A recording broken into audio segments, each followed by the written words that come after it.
É isso aí, gente. Estamos de volta. Estamos falando do Outubro Rosa, tratamento, né, dos pacientes do câncer. E antes da gente ir para o intervalo comercial, a Estela estava nos explicando a relação do alimento também com o tratamento. E agora a gente vai colocar uma imagem, vou pedir para o Rica colocar essa imagem aí, que são os alimentos que são trabalhados durante o tratamento, né, Estela? Explica para a gente o porquê desses alimentos estarem aí presentes durante o tratamento. Então, tem toda a parte da prevenção, mas e aí? Estou com câncer, o que a gente faz? Né? O câncer tem vários tipos e o peso ele pode ser influenciado tanto aumentando o peso quanto diminuindo o peso, dependendo do câncer. Né? Câncer ginecológico, geralmente quando faz hormonioterapia, há um ganho de peso e depois a gente dá um jeito de resolver isso. Um câncer de pâncreas, por exemplo, o paciente chega a perder 20 quilos em um mês. E aí a gente tem que entrar com suplementação. Hoje em dia no mercado tem várias coisas que a gente pode utilizar. Essa figura é o que a gente utiliza durante o tratamento por conta dos enjoos, das náuseas, né, dos efeitos colaterais da medicação. Então, dicas. O gelo ali, né? Mastigar umas 2, 3 pedrinhas de gelo uns 10 minutos antes de se alimentar. Por quê? Nós temos um esfíncter, tipo uma válvula na parte superior do estômago. No que a gente mastiga o gelo, ele se contrai, então dificulta um pouco do alimento voltar. Então é bem legal de fazer isso também. A outra imagem são frutas cítricas, principalmente geladas. Tudo que é gelado desce mais fácil. Então picolé de limão, frutas geladas, limonada, água de coco. E as frutas que são mais fáceis de ser aceitas são as cítricas mesmo. Comidas de sabor neutro, ou seja, torrada e pipoca. Tem locais que durante a quimioterapia é servido um saquinho de pipoca. Pipoca, né? Eu já vi isso. Sim, porque é um alimento que tem um sabor neutro, tem uma memória afetiva, né? Sim. Pipoca é algo é lúdico, né? É bem lúdico. E a torrada, o pão, enfim, algumas coisas que têm um sabor mais neutro. Porque não adianta, você estar enjoado, vir alguma coisa ensopada, com muito caldo, ou com muito gosto, muito tempero, não vai voltar, descer. não tem jeito, né? E a água ali embaixo para ressaltar a importância da hidratação. Essa é fundamental, né? Tem que se hidratar demais. Sim. Na radioterapia, principalmente, né? Para evitar as queimaduras. E é super importante, por mais que seja difícil quando você está enjoado beber água, e aí a gente vai tentar outras estratégias, colocar uma fruta, uma erva, alguma coisa na água para dar um gostinho, enfim, a gente vai tentando. Tem que tentar alguma coisa, né? É criatividade. O Kleber eu estou escondido quieto, aqui, eu fiquei quieto no primeiro bloco, que é importante, né, tecnicamente escutar. Duas coisas interessantes. Depois eu quero conversar também com a Maristela a respeito desses dados que são alarmantes. É bom a gente falar sobre isso, né? É número, né?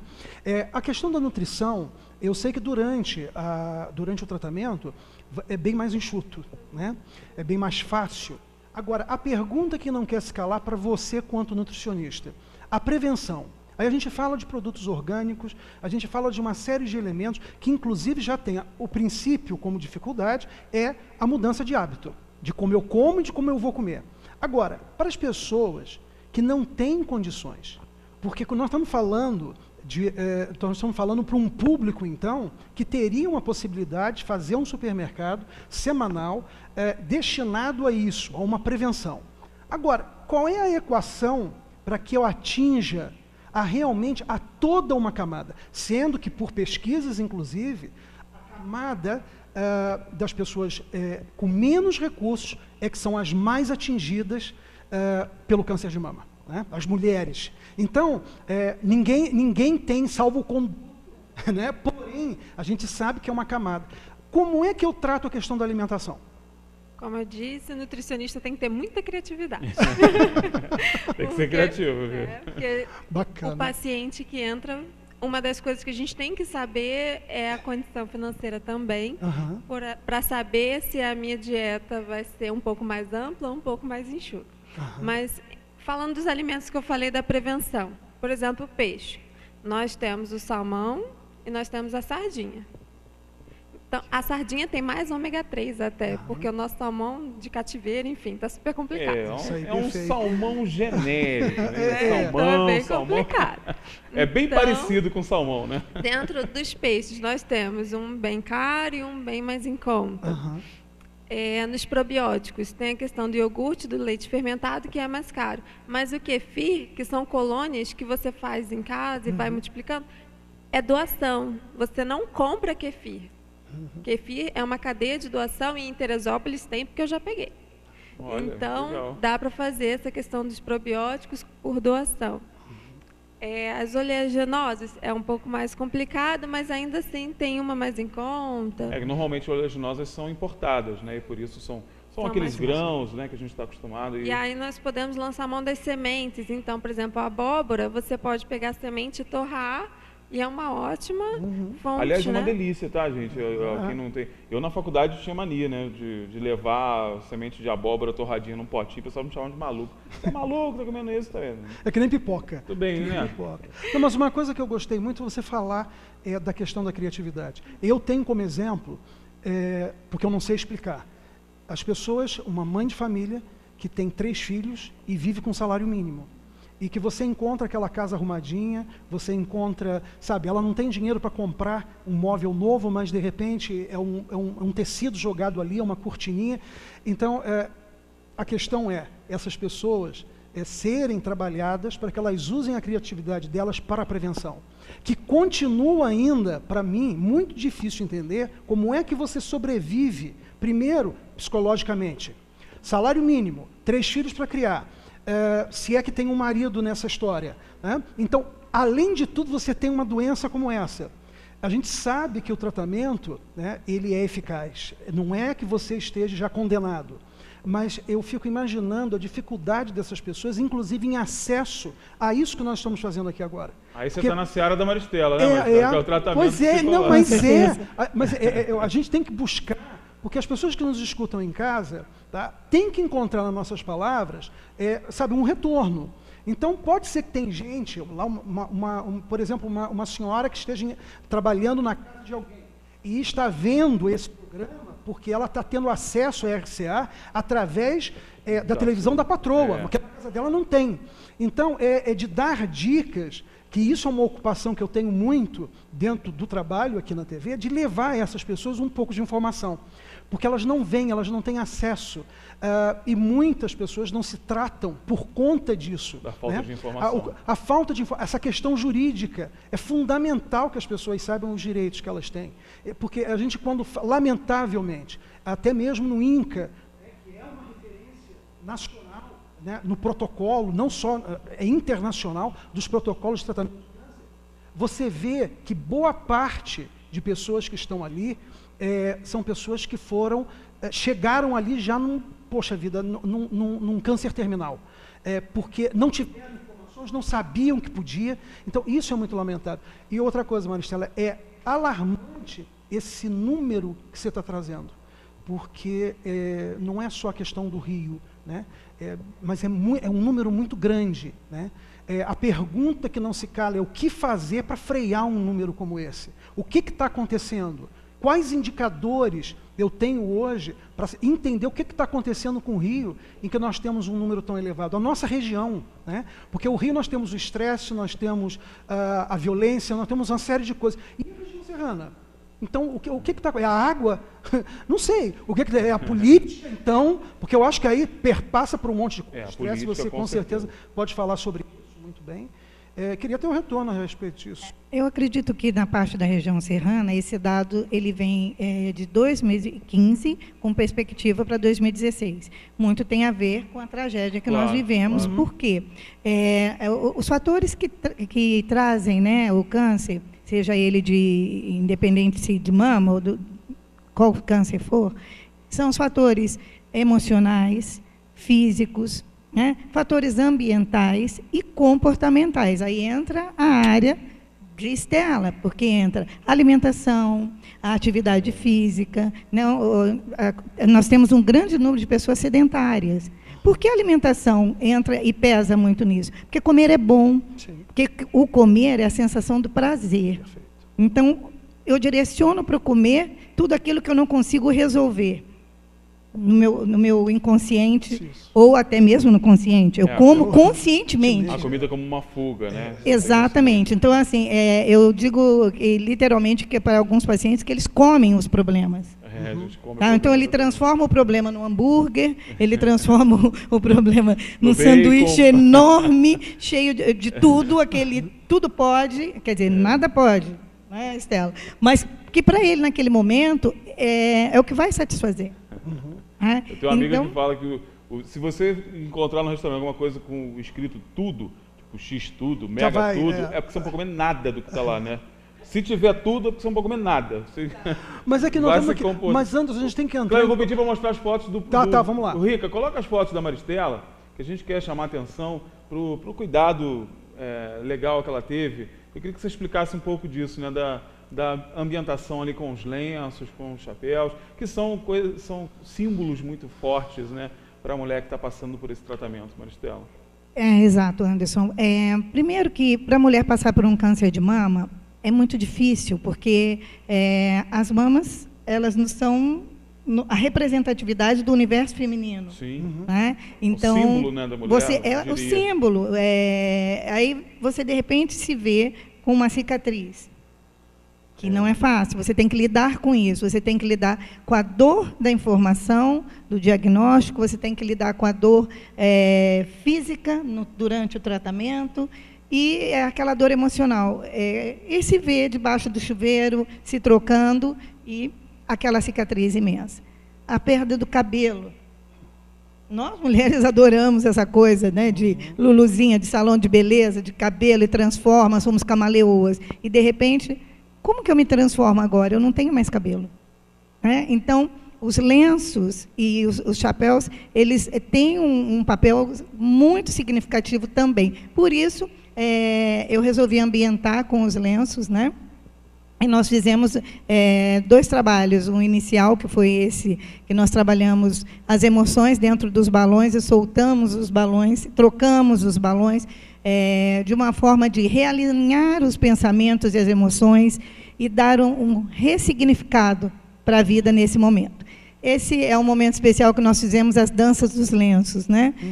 Nos 2 dias nós tivemos, então, as mulheres foram divididas em 2 dias para as fotos, em 2 grupos, e nós, então, dançamos com os lenços. Legal. Muito bonita essa imagem, né? Muito representativo. Representa, né, uma leveza, representa, assim, legal, a cor, porque eu começo a minha fala no livro dizendo exatamente isso, e, de repente, tudo perde a cor. Verdade. E com os lenços coloridos, eu quis trazer a elas essa imagem, de que pode ter cor novamente, que eu posso ter alegria novamente.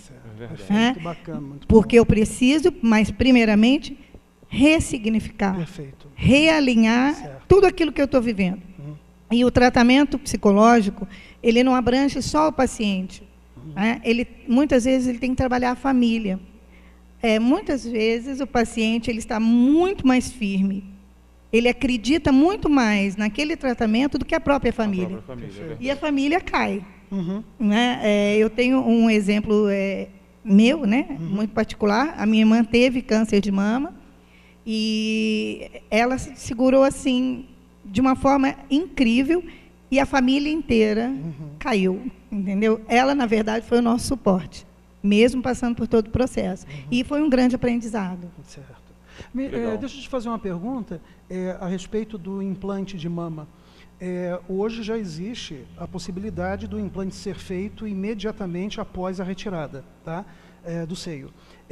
Me parece que o SUS ele não está cumprindo, talvez até por falta de capacidade. Vocês têm alguma informação mais precisa a respeito disso? Por quanto anda essa questão? Pois realmente o SUS ele não está conseguindo suprir, não só em termos de câncer e prótese mamária, mas também outras tantas próteses. Né? Prótese ocular, né? Ou você parte para pagar, ou então você tem que ficar aguardando na fila. E também tem um dado, né? Não é, dependendo da agressividade do câncer, você pode ou não fazer a reconstituição de imediato. Você pode sair com o seu implante. A minha irmã, por exemplo, ela levou 3 anos para fazer. É que isso, caso a que caso, você colocou muito bem essa questão do trabalho que tem que ser feito, porque a mulher ela se sente menos mulher depois de uma questão menos feminina. Então, o reempoderamento da sua essência como mulher, como ser feminino, óbvio que os seios são muito importantes. Então, isso deveria, até por esse aspecto psicológico, né, esse aspecto social de aceitação, porque é óbvio, né, nós vivemos de imagem. Vamos deixar para lá e nós temos a ditadura da imagem e isso complica. Inclusive, esse é o protocolo do INCA, perceber essas questões, porque se você chega à sala de operação, né, para uma cirurgia já tão delicada, eu acho que o envolvimento até das próprias equipes para que aquilo ali fosse resolvido e a mulher saísse de uma sala de cirurgia talvez menos traumatizada, né? Porque a imagem, né? Então isso deveria ser por lei de alguma forma trabalhado. Eu sei que nós estamos falando sobre uma coisa delicada, podem me dizer que já estou entrando no campo da utopia. Não, mas não é, porque nós estamos falando de uma questão que é a recuperação. Claro. E a incidência de volta, né, do câncer é muito grande, justamente naquelas pessoas que não se encontram mais no espelho. Então, nós estamos falando de uma questão como da face. O grande problema do câncer de face, ele não é, quer dizer, não é só ele, são as cirurgias plásticas que você precisa depois disso. Então, porque se não tiver, é muito complicado. Então, não adianta eu fazer uma meia gambiarra, desculpa eu estar usando esse termo para você em casa, inclusive entender o que eu quero dizer. Né? É mesmo, parece que você está fazendo uma coisa pela metade, não está fazendo um serviço completo. Né? Então, já que estamos lutando, falando de alguma coisa, vamos falar mesmo. O Kleber gosta de falar, gente. Não gosta de falar. Não, é botar pingos nos is, gente, porque quem está em casa, eu tenho essa sensação que precisa que a gente fale de uma forma mais aberta clara, mesmo, mais clara, até polemizando. Até porque o nome do projeto é Vamos Tocar no Assunto. Vamos tocar no assunto. E Kleber, como você disse com relação a dados, né? Também dados estatísticos do INCA. 37,3% desses casos de câncer, né? Claro que é um número pequeno em relação ao todo de... Se você falar 37,3%, sim, mas é de todos o tipo de câncer. Aí vamos olhar. Só a mulher tem? Não. Homem também tem. Só que o número de homem é infinitamente menor. 1%. Perfeito. Mas também tem. E o protocolo é o mesmo, de prognóstico, diagnóstico e tratamento é o mesmo dado à mulher. Mas aí voltando à mulher, né? Nós temos aí o caso, pela estatística, que a grande maioria são chefes de família. 87% são ela e os filhos. Nossa. E ponto. Sem um companheiro, né? Sem um companheiro. Então, tudo isso vai agregando. Aí, o estresse de, como eu faço agora? Eu tenho que trabalhar, dar conta. Né? Hoje, a mulher está muito antenada em voltar a estudar. Então, ela tem tripla jornada. Ela trabalha, ela é mãe, né? E ela vai estudar para poder conseguir, como o Anderson havia falado no bloco anterior.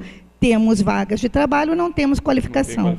A mulher hoje está buscando isso, né? Assim como o homem, mas a mulher também, ela se vê sozinha, e aí o marido abandonou uma mulher com 3 filhos. E ela não tem um estudo, como é que ela vai trabalhar? É delicado, né? Então, tudo é muito delicado. É muito complexo. É, né? muito complexo. E aí onde entra a parte emocional. Muitos médicos hoje já aceitam, né, com uma forma mais suave, a participação dos psicólogos. Porque muitos ainda têm aquela visão de que, não, só a medicação é o suficiente. E não é. Não estou puxando aqui a brasa para minha sardinha, mas que... Não é puxar lá. Não, advogando em causa própria. Você está colocando uma coisa que ela é fundamental, a medicina ela não é dona da vida, ela não pertence a ela, porque lamentavelmente ainda existe no mundo, nesse universo, né, questões, inclusive com o pessoal de psicanálise, até com a psiquiatria. A medicina se implica com a psiquiatria. Ponto. Não precisa dizer mais nada. Gente... Você viu que o assunto gera, né? Gera discussão e tem que discutir mesmo, tem que falar, tem que levar o máximo de informação possível e esse é o grande e maior objetivo da campanha Outubro Rosa, que é informar, levar informação e mostrar à mulher que ela pode prevenir, que ela pode, em caso de diagnóstico também, contar com um sistema de tratamento bastante eficiente. Quero agradecer a presença da Estela, prazer te receber aqui, espero que você volte mais vezes. Vamos usar nossa cozinha, já vai preparando alguma coisa aí. Usar nossa criatividade. Vamos. Maristela, também sempre um prazer te receber, obrigado pela tua participação, parabéns pelo trabalho de vocês nessa campanha.